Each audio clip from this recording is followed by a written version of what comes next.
I'd like to start by sharing a couple quotes I enjoyed. Man often becomes what he believes himself to be. If I keep on saying to myself that I cannot do a certain thing, it is possible that I may end up by really becoming incapable of doing it. On the contrary, if I have the belief that I can do it, I shall surely acquire the capacity to do it even if I may not have it at the beginning. That's Mahatma Gandhi. Without leaps of imagination or dreaming, we lose the excitement of possibilities. Dreaming, after all, is a form of planning. I like that. That's Gloria Steinem. And if we all did the things we are really capable of doing, we would literally astound ourselves. That's Thomas Edison. Let us pray. Father, Mother God, we are so grateful for your presence here with us. We are grateful to be living in a time and a place with so much potential and to be surrounded by so much support. We ask now that our guides, angels, and loved ones in spirit gather close around us, and we celebrate that by repeating the prayer the Master Jesus taught us. Our Father, which art in heaven, hallowed be thy name. Thy kingdom come, thy will be done on earth as it is in heaven. Give us this day our daily bread, and forgive us our trespasses, as we forgive those who trespass against us. And lead us not into temptation, but deliver us from evil. For thine is the kingdom, and the power, and the glory forever. Amen. Oh my goodness. Good morning again, all you lovely people. I'm so glad you decided to spend your precious time with us today, and as always, I feel privileged when I can stand up here and speak to you. My name's Laura Reed, and I am the board president and director of education and a couple other things. And I'd like to start about speaking about quantum physics, and hope that doesn't scare too many of you.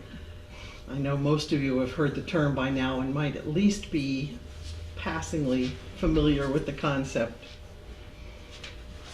It's certainly become pretty popular in the woo-woo community, and I think I'd call us part of that.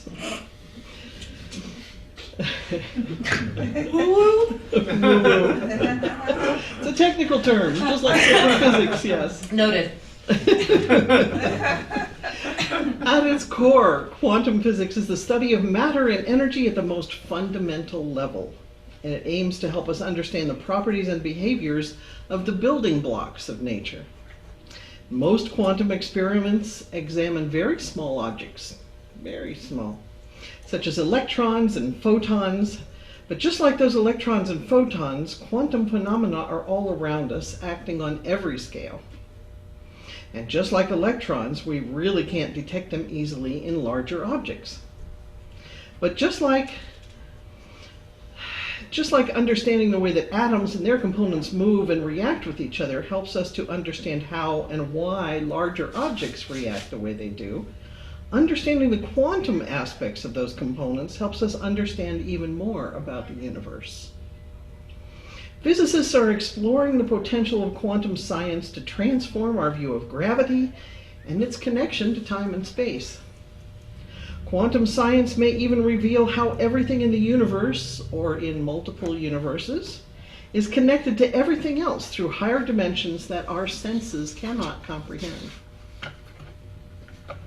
The field of quantum physics arose in the late 1800s or early 1900s. From a series of experimental observations of atoms that didn't make intuitive sense in the context of classical or Newtonian physics. Among the basic discoveries was the realization that matter and energy can be thought of as discrete packets or quanta that have a minimum value associated with them. For example, light of a fixed frequency will deliver energy in a quanta called photons. Each photon at this frequency will have the same amount of energy, and this energy cannot be broken down into smaller units. In fact, the word quantum has Latin roots and means how much. Knowledge of quantum principles transformed our view of the atom, which consists of a nucleus surrounded by electrons. Early classic physics models depicted electrons as particles that orbited the nucleus, much the way satellites orbit Earth. How many of you guys came up through school when I did, and that's how we studied atoms? There was always this little diagram of the ball in the center and the stuff that goes around it. It's twirling around. Yeah. Speedy spin. Modern quantum physics instead understands electrons as being distributed within orbitals, which are mathematical descriptions that represent the probability of the electron's existence in more than one location within a given range at a given time. Electrons can jump from one orbital to another as they gain or lose energy, but they cannot be found between orbitals. Now, note the use of the word probability. Because many of the concepts of quantum physics are difficult, if not impossible, for us to visualize, mathematics is essential to the field, and equations are used to describe or help predict quantum objects and phenomena in ways that are more exact than our imagination can conjure. Mathematics is also necessary to represent the probabilistic nature of quantum phenomena. For example, the position of an electron may not be known exactly.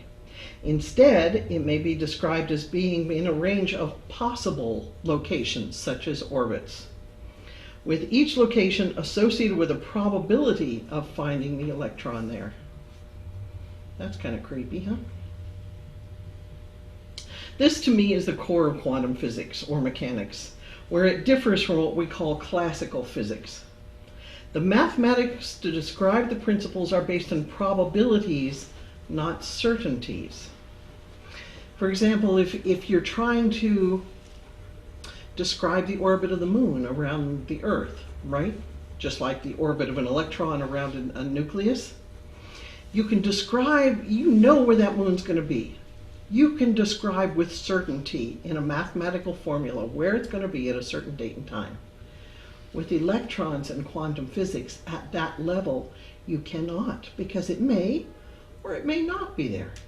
You can describe the probability. Yeah, it'll probably be here, but it might be over there too. And that's a very different concept, isn't it?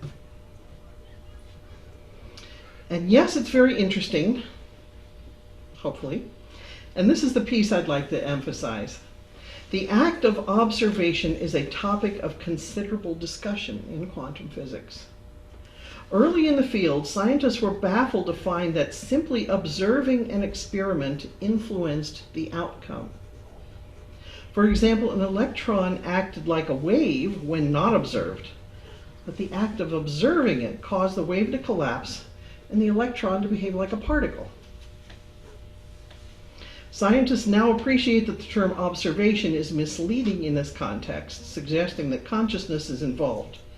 Instead, measurement better describes the effect, in which a change in outcome may be caused by the interaction between the quantum phenomenon and the external environment. Even this connection has caveats, though, and a full understanding of the relationship between measurement and outcome is still needed, and they are working on it. Because there's nothing the scientists would like more than anything right now is to understand all of this. So what that means is that science is discovering in this wonderful world we live in and on, the basic building blocks of creation can change based on probabilities and, here's the key, observation. We've spoken here many times about the law of attraction. And quantum physics is now proving the truth to those ideas. And I'm geeky enough to be pretty excited about that. You all have heard of law of attraction, correct? Mm-hmm. Yeah, I kind of figured that. Understanding a world through the lens of quantum physics instead of classical Newtonian physics is truly a paradigm shift. It's a very different way of looking at the world. And scientifically, a paradigm represents a philosophical and theoretical framework of a discipline. For example, the idea that the Earth is flat used to be a framework that all other approaches and rules followed. Proving this belief wrong opened up a whole range of new possibilities and advancements in various scientific disciplines. In a personal sense, a paradigm shift defines a fundamental change in how you see the world. Changing a personal paradigm opens up a new range of lifelines for your personal and professional growth, presenting you more opportunities than before, just by changing the way you see things. Conventional paradigms are pretty deeply ingrained in our culture. Shifting a paradigm won't happen overnight. But if you keep an open mind, the following 4 paradigm shifts might not sound like they were from Neptune and will help you reevaluate your way of thinking. Let's call these paradigm shifts what ifs. So first, let's focus on knowledge. The truth is, we don't know what we don't know. The world has become increasingly complex and demanding. Accepting our ignorance and changing our paradigm from I know to I know that I don't know, like Socrates famously said, opens up any closed mind. We all have different points of view and biases as a result of our previous life experiences. Realizing and honoring ignorance creates a new level of thinking that can bridge these differences. The new lifeline paves a way to wisdom. It'll get you closer to the truth. Like, I'd go so far in saying the resulting understanding is the key to world peace. Because if you know that you don't know how to make it happen, then you're open to the possibilities, right? Your mind opens up and you start looking for things that you don't consider looking for before because you assume they don't exist. So the second paradigm shift, or what if, is what if we are about to break is our fundamental belief that we need to get more and make more to be happy. We ask, how much more can I get when I invest X amount of money? Or who is in that meeting? Is it worth it for me to go? What if we instead thought, how much value can I give to my business partner, to society, and to the environment? How can I help that person or support the movement?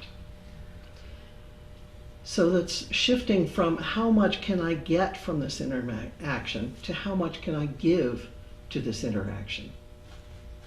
What if we instead thought, how much value can I give to my business partner, to society, and the environment? How can I help that person? This paradigm brings us to a fundamentally different way of making business, the gift economy. While this idea might still be far from reality, the concept of giving can radically improve your life.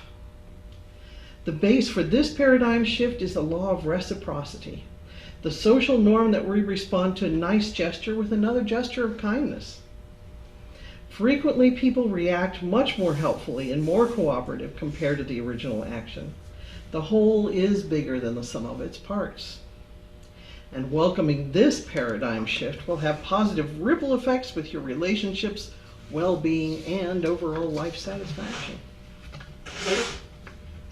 The third paradigm shift, or what if, to consider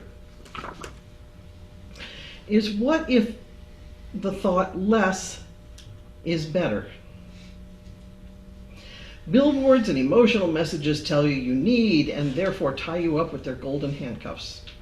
In contrast, the paradigm shift from I need it towards I don't need it will give you true freedom. Adopting a minimalist life set isn't hard, at least in theory. You simply go through all your stuff and ask yourself, do I love it? If not, get rid of it. Where have we heard this before, right? With less time spent on buying and taking care of your possessions, you have more time which you can allocate to more meaningful activities, such as meeting friends, reading, writing, or supporting a social cause. Did you know that the science of positive psychology found that only 10% of your happiness depends on your circumstances, including the stuff we own? 50% of our happiness is dependent on genetics, and the other 40% comes from our intentional behavior. I'm not quite sure how they measured that, but it's kind of interesting. The I don't need it paradigm helps you to focus on the intentional part. It switches your attention to what is vital for your happiness. You know, like the chocolate cake. It lets you experience more freedom to be your real self and not the person you pretended to be with your stuff. Reduced consumption not only saves your wallet, but also improves the planet's future by preserving energy and raw materials. In short, becoming more minimalistic helps you to be healthier, to improve your relationships, to enjoy the moment more intensely, and to increase your feeling of gratitude. And the fourth paradigm shift is about believing in yourself. To go from who am I to do it towards who am I not to do it. This mind shift beats imposter syndrome like a boxer. It will have you take action toward creating and working for the things you believe. This shift in thinking will help you solve a problem you care about and help other people. We all have so much inside us to give and share, but the idea that others can do it better keeps us from tapping into it. What is something that you've always put off with the belief that others can do it better? I know we all have a list. So let's sum up these 4 paradigm shifts, or what ifs. The first is about knowledge, accepting our ignorance and changing our paradigm from I know to I know that I don't know. Allowing us to recognize and honor where we're ignorant and allow our minds to open to things we hadn't considered or known about before. The second, what is the thought or belief we need to get more and more to be happy? It suggests we change that to how much value am I giving this transaction instead of how much value am I receiving from it. And the third shift is similar. What if less is better than more? In contrast, the paradigm shift from I need it towards I don't need it and I'm better without it will give you true freedom. And the fourth shift suggests we change from who am I to do it towards who am I not to do it, or why couldn't I do it if others can? Okay, deep breath. Now I'd like for you to take a good look at the drawing in the bulletin. This lovely lady. If I were to ask you what this image is of, would you say a young woman or an old woman? Both. Yeah. I've done this in college. But Oh, yeah. I first see the young woman, but I can see the old woman too. I see them both. Both images are there depending on how you look at it, your observation of it, as we say. What if that's exactly what the entire world is like? What if everything we see around us can change based on our expectations or observations? Because if you're told that that is just a picture of a young woman, you won't notice the old woman, would you? You're not open to that possibility. And I know none of this is really new to any of you. You're all intelligent people who are willing to see and learn new things, or you wouldn't be here. If you'd like a biblical reference for this sort of viewing the negative appearing events of the world differently, you can't get much better than the entire book of Job. I won't read that today, but if you're interested, it's an interesting story. So I'd like to invite you to look at our current political situation through a new lens today. Whoa, Laura, let's not get into politics. It doesn't get much more divisive than that these days. And that's the point. From our own personal standpoints, there is very little outside of ourselves that does not appear to be extremely divisive. We are constantly being asked to choose sides these days in everything, from what we choose to purchase at the grocery store and what that says about us, to what kind of car we drive, what kind of music we listen to, what news channel we choose or choose not to watch. And it's very difficult right now to remain apart from the choosing of sides that threatens to swallow all of us. especially for those of us with some life experience, as in we're old. It feels like a very different time to be alive, and mostly not a great one. From a human perspective, it's somewhat difficult to see society's trajectory as a positive one right now. But what if it is a positive thing? What if all the turmoil and division we see around us is good?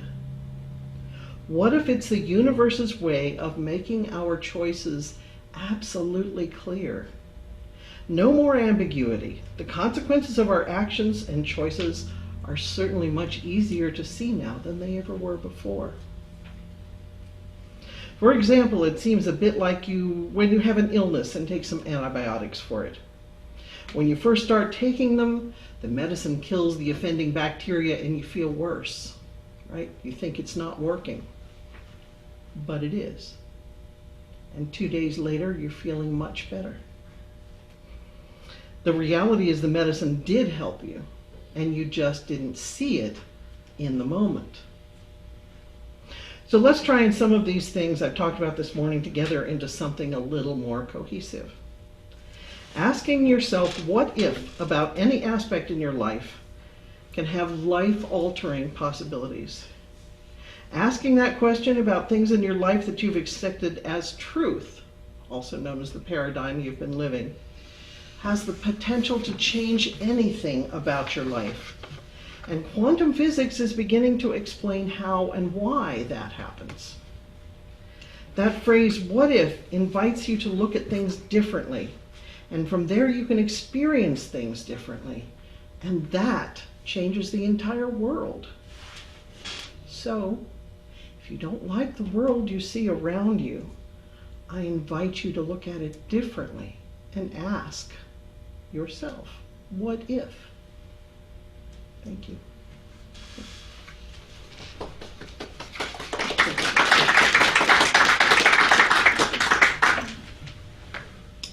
It's time for meditation. Poor Stacy has to shake off the connection there she was building.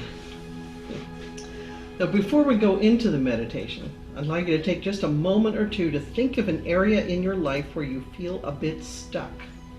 An area which could use some clarity and change. An area that you might want to think what if about.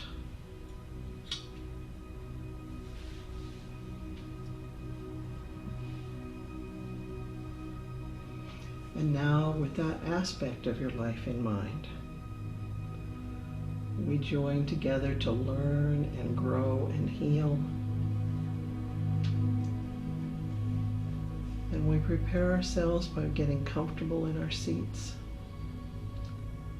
and gently closing our eyes, knowing we are protected and all is well. We allow our bodies to relax into our seats and allow ourselves to feel fully supported. And begin by noticing our breathing. Take 3 deep, slow breaths and feel your breath as it goes in and out. There is nothing else for you to do right now, but feel your breath.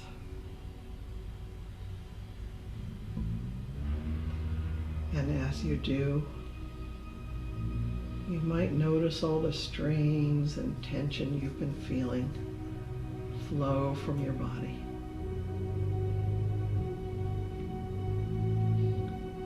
Continue this relaxing breathing as all of your tension is released. When thoughts come into your mind, just let them go with your breath.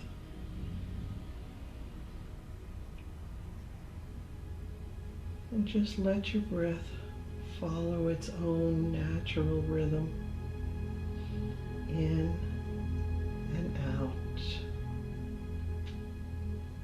It's your personal connection to your body and the whole universe. As your mind becomes more and more still, and your mind opens to receive the gifts of the Spirit. And imagine right now that you are in a place where you feel very safe,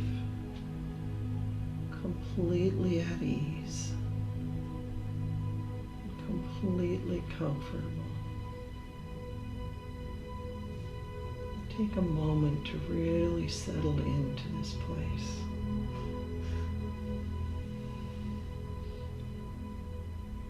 And when you're feeling settled in,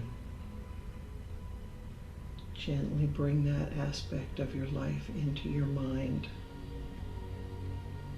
knowing you're in a peaceful place right now where this thought cannot disturb you. And while you're sitting in that place with this situation in mind, bring forth these two words. What if? What if that other person doesn't mean to hurt me? What if I changed my mind about this decision? And what if this situation really is a good thing and is meant to bless me? What if? What if? And see what comes up from this safe place.